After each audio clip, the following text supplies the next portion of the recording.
അല്ല, ഇത് കേരളത്തിലെ പോലീസ് അന്വേഷിക്കേണ്ട കാര്യമല്ല. കാരണം ആഭ്യന്തര വകുപ്പിൻ്റെ ചുമതലയുള്ള മുഖ്യമന്ത്രിയുടെ ഓഫീസാണ് ഇതിൻ്റെ കേന്ദ്രബിന്ദു. നിങ്ങൾക്കറിയാം, ഒന്നാം പിണറായി സർക്കാരിനെതിരായി മുഖ്യമന്ത്രിയുടെ ഓഫീസിനെതിരായി ഗുരുതരമായ ആരോപണം വന്നു. ഗുരുതരമായ ആരോപണം. അതിൻ്റെ പേരിൽ നിരവധി മാസക്കാലമാണ് മുഖ്യമന്ത്രിയുടെ പ്രിൻസിപ്പൽ സെക്രട്ടറി, സീനിയർ IAS ഉദ്യോഗസ്ഥൻ ജയിലിൽ കിടന്നു. ഇപ്പം രണ്ടാം പിണറായി സർക്കാരിനെതിരായിട്ട് ആ മുഖ്യമന്ത്രിയുടെ ഓഫീസിനെതിരായി ഞെട്ടിപ്പോകുന്ന ആരോപണങ്ങൾ വന്നിരിക്കുകയാണ്. എന്തൊക്കെയാണ് വന്നിരിക്കുന്നത്? കൊലപാതകം, കൊള്ള, അഴിമതി, സ്വത്ത് സമ്പാദനം, സ്വർണം കള്ളക്കടത്ത്, സ്വർണം പൊട്ടിക്കൽ.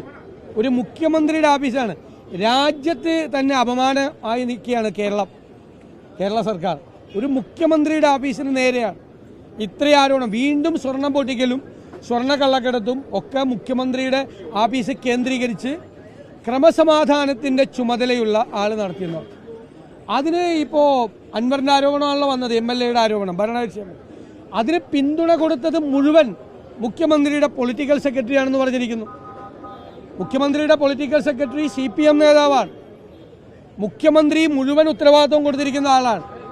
അപ്പോൾ മുഖ്യമന്ത്രിക്ക് എങ്ങനെ ഈ ഉത്തരവാദിത്തത്തിൽ നിന്ന് ഒളിച്ചോടാൻ പറ്റും?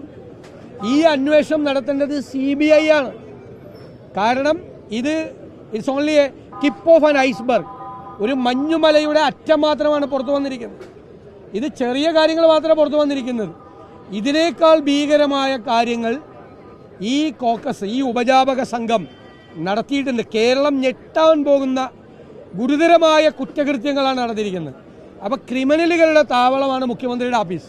അതുകൊണ്ടാണ് ഞങ്ങൾ പറഞ്ഞത്, ഒരു നിമിഷം പോലും മുഖ്യമന്ത്രി ആ കസേരയിലിരിക്കാൻ യോഗ്യനല്ല. ഇത് CBI അന്വേഷണത്തിന് വിട്ടുകൊടുത്തുകൊണ്ട് മുഖ്യമന്ത്രി രാജിവെച്ച് ഇറങ്ങിപ്പോണമെന്നാണ് ഞങ്ങൾ ആവശ്യപ്പെടുന്നത്. ഇതിനേക്കാൾ വലിയ ആരോപണം ഒരു മുഖ്യമന്ത്രിക്ക് നേരിടാൻ എന്താ ഉള്ളത്? കേരളം ഭരിച്ച ഏതെങ്കിലും മുഖ്യമന്ത്രി ഇതുപോലെ ഒരു ആരോപണം നേരിട്ടിട്ടുണ്ടോ? ഇതുപോലെ നാണം കെട്ട ആരോപണം. സ്വർണ്ണക്കള്ളക്കിടത്തും സ്വർണം പൊട്ടിക്കലും അതുമായി ബന്ധപ്പെട്ട തെളിവ് നശിപ്പിക്കുന്നതിന് വേണ്ടിയിട്ടുള്ള കൊലപാതകം ഉൾപ്പെടെ കാര്യങ്ങളാണ്. 2 കൊലപാതകങ്ങളാണ് ഇപ്പോൾ പുറത്തു വന്നിരിക്കുന്നത്. 2 കൊലപാതകങ്ങൾ. സ്വർണ്ണക്കള്ളക്കിടത്തുമായി ബന്ധപ്പെട്ട 2 കേസിൽ തെളിവ് നശിപ്പിക്കുന്നതിന് വേണ്ടി 2 കൊലപാതകങ്ങൾ ഈ മുഖ്യമന്ത്രിയുടെ ഓഫീസ് ആസൂത്രണം ചെയ്തു എന്നാണ് പറഞ്ഞിരിക്കുന്നത്. ഇതിനേക്കാൾ ഇന്ത്യയിലെ ഏത് മുഖ്യമന്ത്രിക്കെതിരായി ഇത്രയും ഗുരുതരമായ ആരോപണം വന്നിട്ടുണ്ട്? ഇന്ത്യയിലെ ഏത് മുഖ്യമന്ത്രിക്ക് വന്നിട്ടുണ്ട്? ഇദ്ദേഹത്തിന് നാണമുണ്ടോ അധികാരത്തിൽ കടിച്ചു തൂങ്ങാൻ?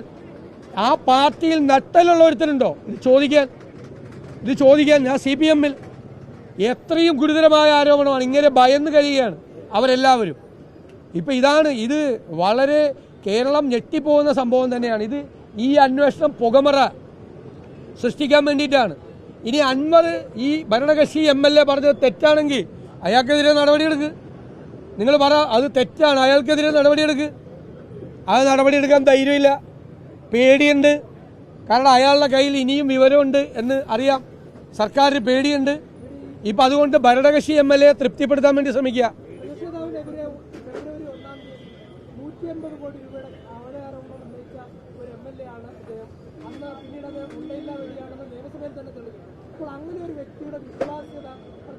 അല്ല, മുഖ്യമന്ത്രിയുടെ ഏറ്റവും വലിയ വിശ്വസ്തനാണ്. അതാണ് പ്രശ്നം.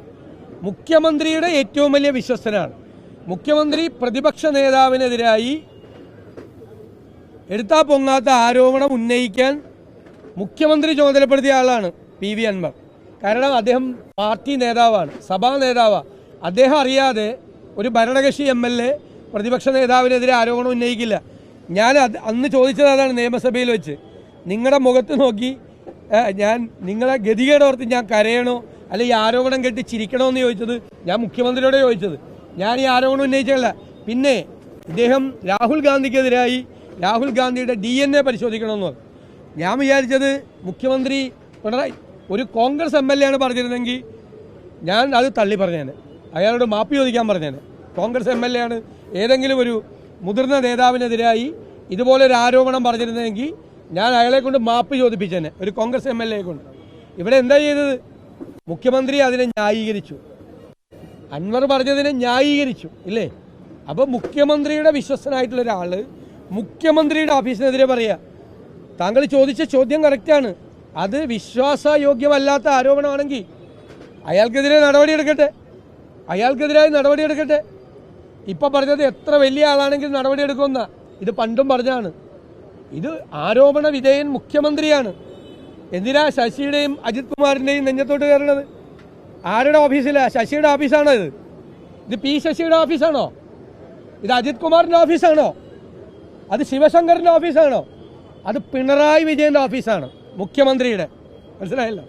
അവിടെയാണ്, ആ ഓഫീസിനെതിരായിട്ടാണ് ആരോപണം വന്നിരിക്കുന്നത്. അതിന് ഉത്തരം പറയേണ്ട മുഖ്യമന്ത്രിയാണ്. വാ തുറക്കണം. എന്ത് പത്രസമ്മേളനമായിരുന്നല്ലോ കുറച്ച് ദിവസം, ഇപ്പം നിർത്തിയല്ലോ, മിണ്ടാട്ടം ഇല്ലല്ലോ. ഇത്രയും ഗുരുതരമായ ആരോപണം വന്നിട്ട് ഞാൻ മുഖ്യമന്ത്രിയെ വെല്ലുവിളിക്കുന്നു. ഒരു മാധ്യമ പ്രവർത്തകരൊന്ന് ധൈര്യം ഉണ്ടെങ്കിൽ വന്നിട്ട് കണ്ട് തൻ്റെ ഓഫീസിനെതിരായി തനിക്കെതിരായി ഉയർന്നു വന്നിരിക്കുന്ന ആരോപണങ്ങൾക്ക് എണ്ണി മറുപടി പറയേ. ഞാൻ വെല്ലുവിളിക്കുകയാണ്. ധൈര്യം ഉണ്ടെങ്കിൽ ചെയ്യും.